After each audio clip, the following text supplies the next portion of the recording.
Very much, John, and thank you very much for your invitation to speak and address this conference. I hope you can all hear and see me, invisible audience.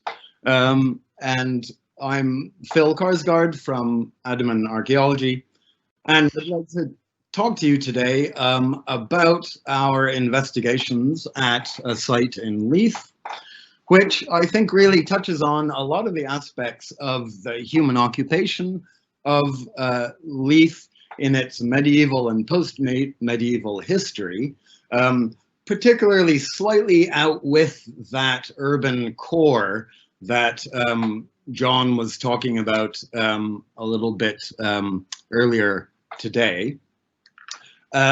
But a site which speaks to its occupation both from the 12th century, when lands were granted to Holyrood Abbey by David I, to national conflicts and in the processes of industrialization in the 19th and 20th century for this site, and also in the recovery of something of a slightly forgotten villa of Leith, an aspect of the neighborhood that is maybe less prominent in its character today. So the site I'd like to talk about is at the east end of Graham Street in Bonnington, just north there of the Water of Leith. You can see its location in the red box on the top right image.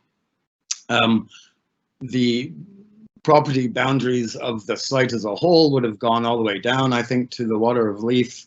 But as we had it today, it was the site is an industrial yard and occupied by a series of buildings that you can see at the bottom there, which we also subjected to a program of building recording.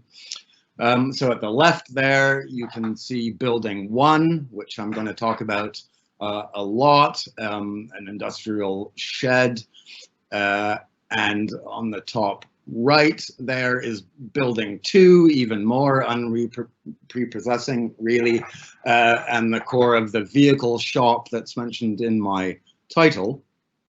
The bottom right there is building 3, the oldest building on the site, the only one to be completely demolished, and one in which I think still incorporates some of the either very late 19th or early 20th century industrial history of the site in the Bonnington Sawmill, which I'll talk about a little bit later. So this industrial yard was acquired to be changed into another new Leith whiskey distillery, and for Krabby's Whiskey and its parent company, Halewood International, funded all of the investigations I'm going to talk about as part of the planning process, which we obviously collaborated an awful lot with John on. So before we set foot on site, we knew that it had some potential for archaeological interest. The site lies in lands which form the regality and barony of Broughton, which was granted by David I to Holyrood Abbey in the 12th century. Now, the abbey tended, as its finances dictated and waned, to set in few their lands to private individuals. And there's a whole series of these that came to own the Bonnington estates. But we have records which show that they appear to be feud to James Crawford in 1521. And it was almost certainly the Crawfords who built the manor house that appear on another important historical document, the so-called Petworth Map. Now, the original is in England because this is an English spy's depiction of the state of affairs during the Siege of Leith in 1559. And Bonnington House actually appears on this map, surrounded by earthworks of the siege, and that is highlighted there in that red circle. So the blob in the middle is Bonnington House, and the black lines presumably siege works. So we did hope that possibly our investigations would find material related to the siege of Leith, as well as perhaps remains of old Bonnington House itself. And our investigations revealed that we did indeed find early material across the site. So this is a site plan of the earliest phases of stuff that we found across the site. Main focus in building 1 at the bottom left there, but also various trenches scattered across the site as we engaged in watching briefs and excavations as the development continued. So one of the things you're seeing there, mainly in the north and in the west of the site, are those brown spreads of buried cultivation soils, dark mid-brown with charcoal flecks and animal bone and stuff like that, which shows that the land was under cultivation. And indeed, at the top left, we found cut into the natural some plow marks that were sealed by these early soil deposits. So the cultivation was happening on the site at a very early stage. Roughly going with those soils, we had a series of linear features. You can see the big ditch just to the right of those plow marks there, which contained an entire cow carcass, partially articulated, and might be an early boundary feature or drainage feature that's going with the manorial cultivation of the land on the site. Unfortunately, we don't think that ditch is large or big enough to be a siege ditch or siege works of any kind, because we know those quite well from nearby on West Bowling Green Road and elsewhere in Leith, where the siege works of the Siege of Leith ditches have been found. So this one doesn't look really quite as big and impressive enough to be one of those.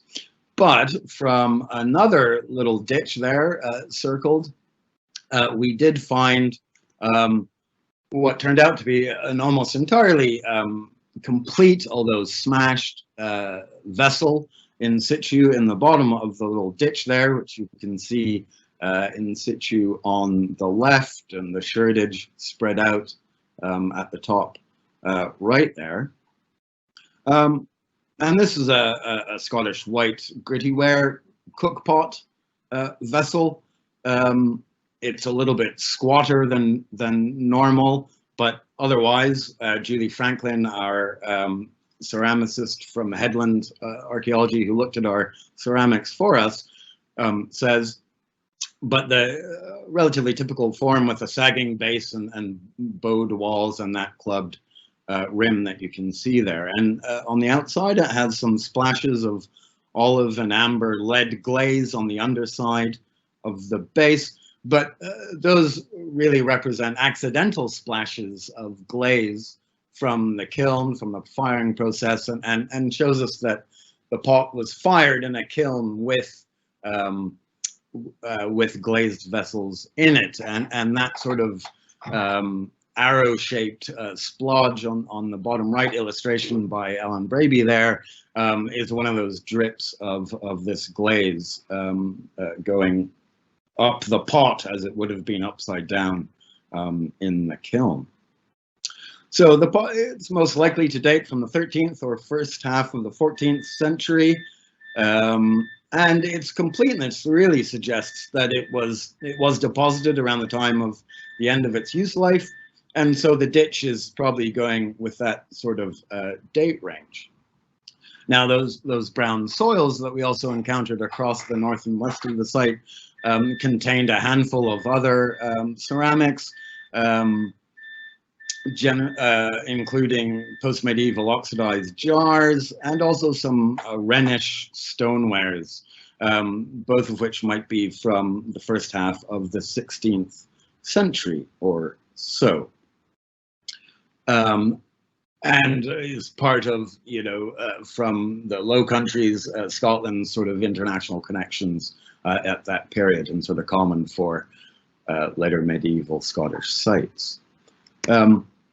We also encountered one or two other more substantial early features, the star of which was a wall 571, which is indicated there. We were excavating inside the standing shell of Building 1 at this stage in the winter, so conditions were occasionally challenging, and we also had to uncover this wall in bits and pieces. But it's that substantial structure running very roughly north to south, with a sort of dogleg at its southern extent there, and it tapers out to the south. So it's best preserved northern sections. It's about 1 meter wide and preserved 70 centimeters high or so, and then tails off as it goes down to the south. So here's a few pictures of it. The left is an ortho photograph from our photogrammetry models. Now, there's a lot going on there. I'm looking at the structure that's going left to right on that picture and tails off, as you can see at the right-hand side. The large stone structure going up and down is actually part of Bonnington Old House, which I'll talk about a little bit later, and is much later. But the top right slide there shows those few scattered stones about above the ranging rod in the middle of the picture, shows how those early cultivation soils, those brown flecky soils I was talking about, appear to have built up around the wall. It's not sitting in a foundation trench at that level, so it appears to have been gradually submerged by these cultivation and midden soils. And the bottom right photograph there shows those rough cobble field stones, really, that this wall is made of, emerging from out of those brown soil deposits. So it's unmortared, it's a dry stone dike, relatively substantial in its construction. And if this works, I hope you are seeing there a fly through of the northern stretch of the wall to help give some impression of it, with that very flat eastern side, that the north is at the bottom there, of the wall, and it sort of tapers off on its other side. So we don't think that this is a structural wall, really. Its upper extent has been removed by the Bonnington Old House walls. Let's show that again just for fun. And the brick there in that video is obviously much later 20th century industrial wall footings. So very possibly a very large boundary wall that's going with the early manorial cultivation of the site. We did get excited when we found a couple of musket shot just above the wall, again hoping for siege of leaf material, but we think that's probably not of the same date and not related.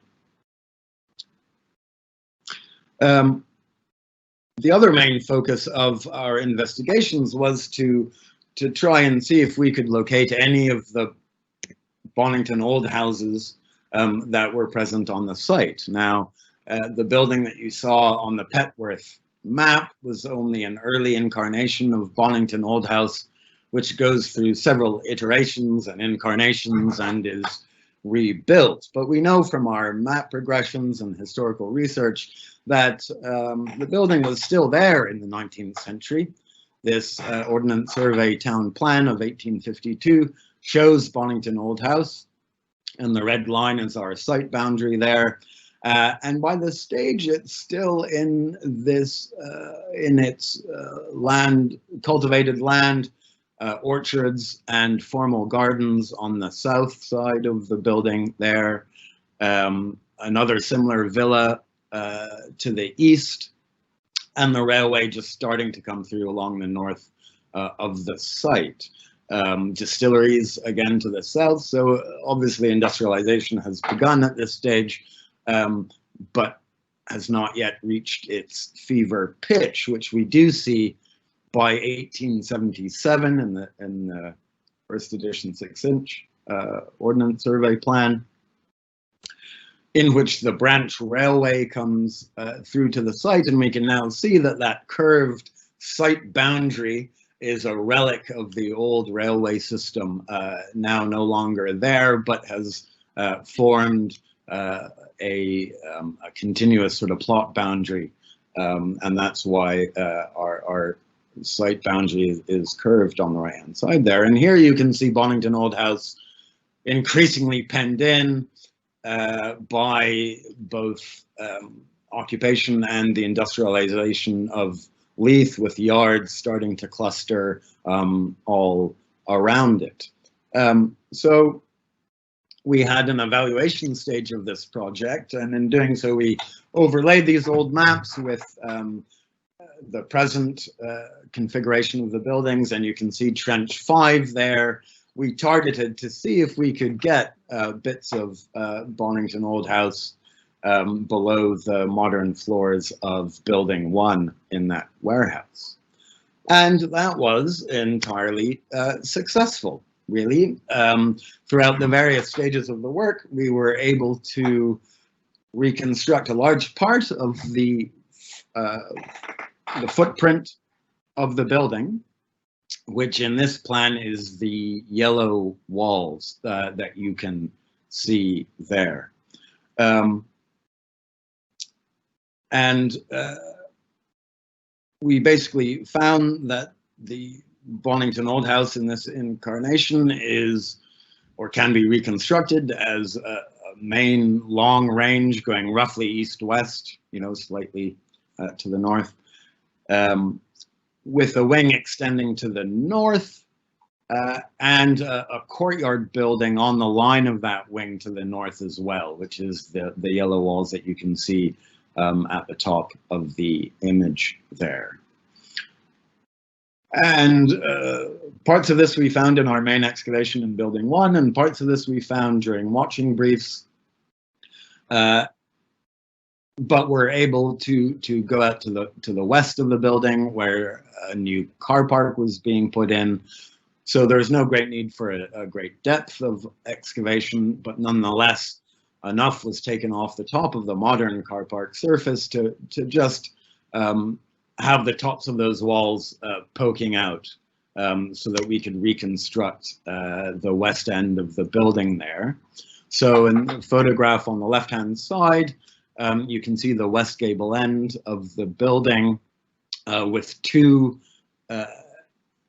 doorways going through it out to the west. At the top right there, one with polished stone jambs still preserved, and the bottom right, a smaller doorway going out to the west, and it's brick jambs there, as well as a bit of in situ timber jam.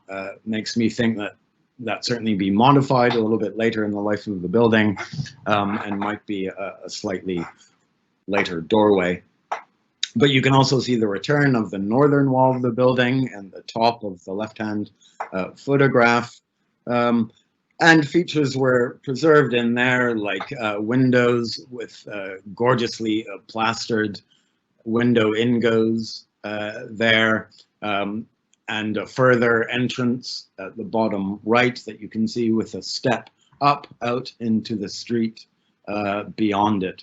And we could also find hearths and fireplaces, and also a great deal of scattered rubble. You can see in the left photograph there, that layer is almost entirely the lime mortar rubble of the destruction of Bonnington Old House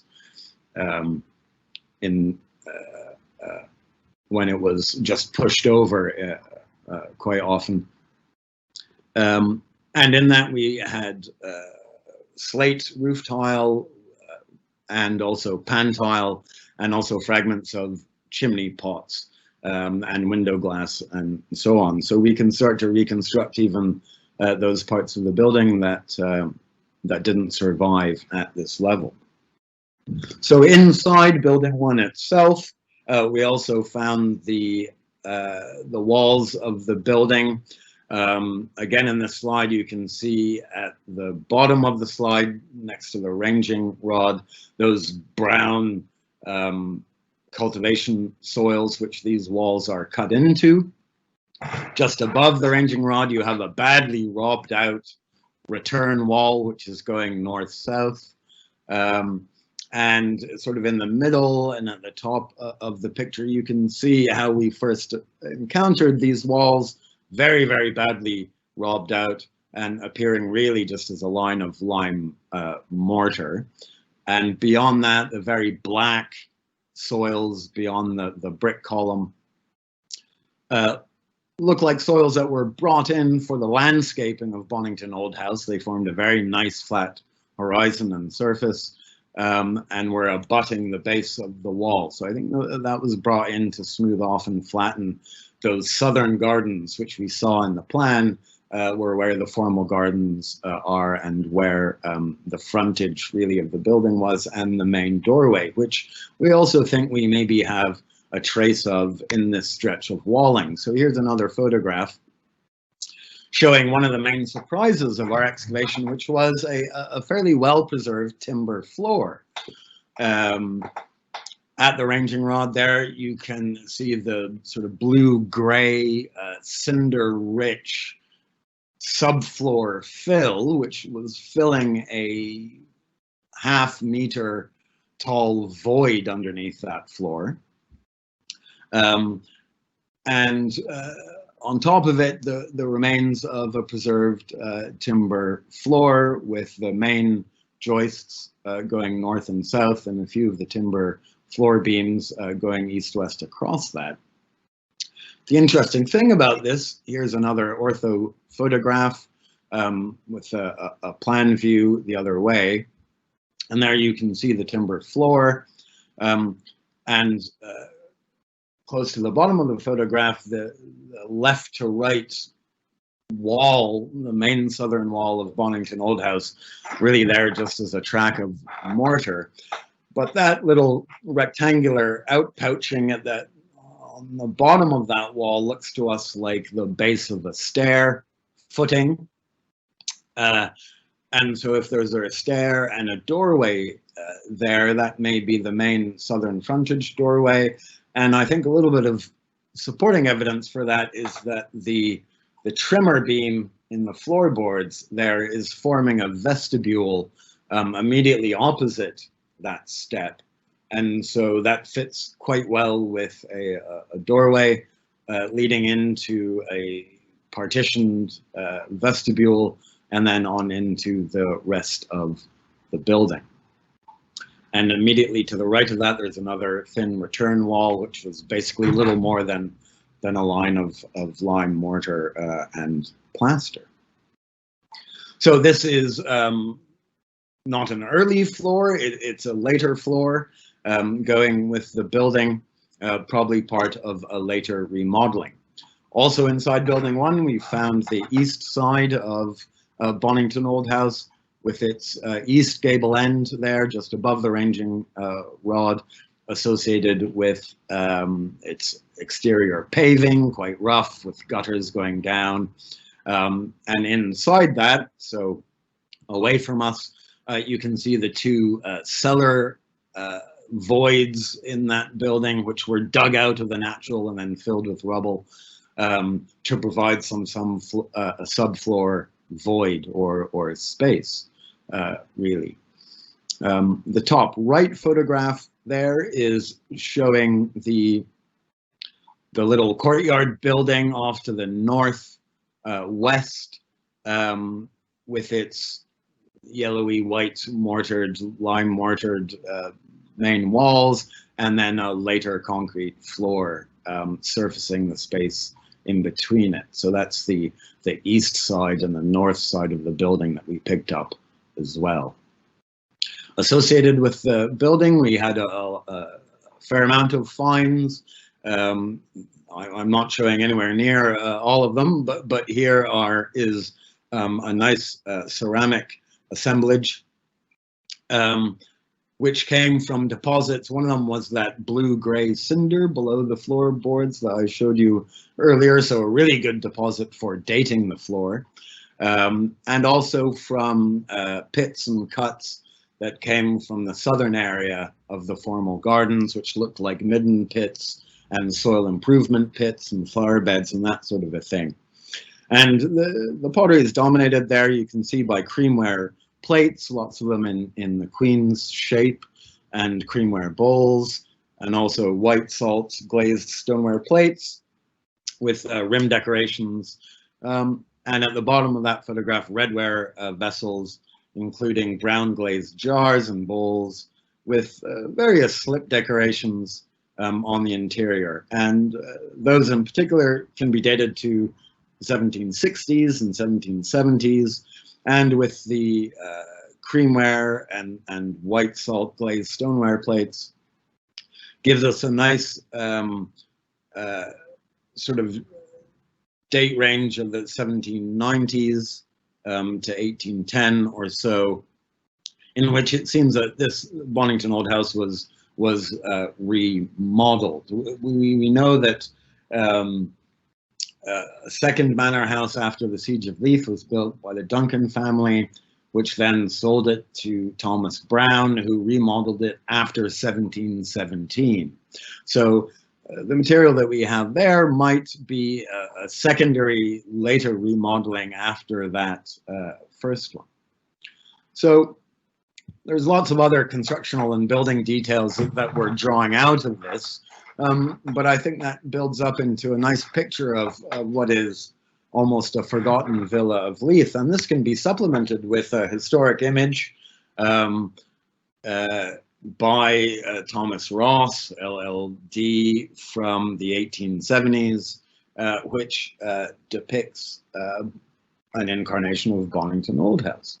And this fits quite well with our archaeological evidence. It's a series of bays from east to west, which seem to fit that which we had, with cross walls successively added onto each other. We had both pantile and slate, which you can see in this image, and that central southern doorway is very possibly the stepped doorway that I was describing earlier. So Leith is not often thought of as a place of villas, and in many cases villas like this, like Bonnington Old House, has been submerged, I think, in folk memory in favor of industrialization. But Leith was once, a very different neighborhood. Very quickly, at the end there, the last and equally fascinating, although I'm going to be brief, aspect of the site, I think, was its industrial history. When Bonnington Old House is demolished and the industrialization really begins. Bonnington Old House was finally demolished in 1891 for tenements, and the plot becomes the industrial yard that it remains today. In this plan of 1955, you can see building 1 there is marked as a galvanizing works, and you have the Bonnington Sawmill buildings on the east side of the site.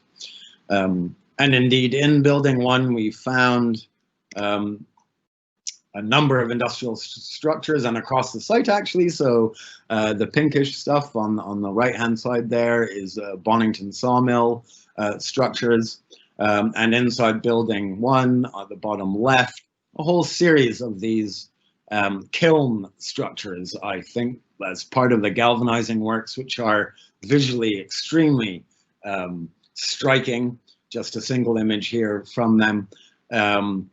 Almost certainly, or very probably, hot dip zinc galvanizing kilns, which we excavated, and there's some chronological depth to them. They're modified and reused right up through the 20th century, and in a way quite good fun to excavate, and really striking features.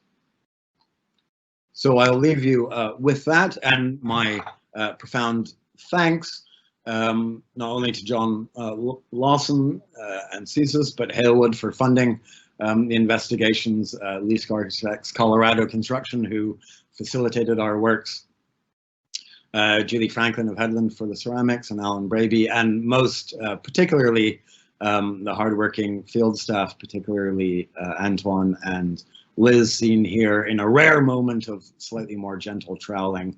It was normally pounding things out. But thank you very much, everyone. And back to you, John.